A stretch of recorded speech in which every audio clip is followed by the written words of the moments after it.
వచ్చే ఏడాది జనవరి 2026లో బ్యాంకులకు భారీగా సెలవులు రానున్నాయి. పండుగలు, జాతీయ సెలవులు, వారాంతపు సెలవులతో కలిపి మొత్తం 15 రోజుల పాటు బ్యాంకులు మూతపడతాయని రిజర్వ్ బ్యాంక్ ఆఫ్ ఇండియా వెల్లడించింది. ఇందులో new year, Sankranti, republic day వంటి ముఖ్యమైన పండుగలతో పాటు ఆదివారాలు, 2, 4 శనివారాలు కూడా ఉన్నాయి. అయితే ఈ సెలవులు అన్ని రాష్ట్రాల్లో ఒకేలా ఉండవని, స్థానిక పండుగలను బట్టి ఆయా రాష్ట్రాల్లో మారుతుంటాయని ఆర్బీఐ స్పష్టం చేసింది. ముఖ్యంగా తెలుగు రాష్ట్రాల్లో జనవరి 14న మకర సంక్రాంతి, 15న కనుమ సందర్భంగా బ్యాంకులు పనిచేయవు. అలాగే జనవరి 26న రిపబ్లిక్ డే సందర్భంగా దేశవ్యాప్తంగా అన్ని బ్యాంకులు మూతపడతాయి.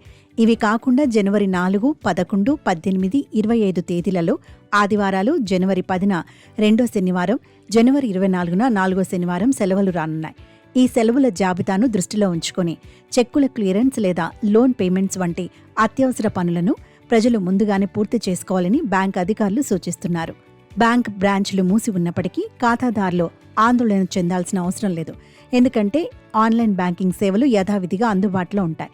యూపీఐ, మొబైల్ బ్యాంకింగ్, ఐఎంపీఎస్ వంటి డిజిటల్ సేవల ద్వారా నగదు బదిలీలు ఎప్పుడైనా చేసుకోవచ్చు. ఏటీఎంలు కూడా యథావిధిగా పనిచేస్తాయి.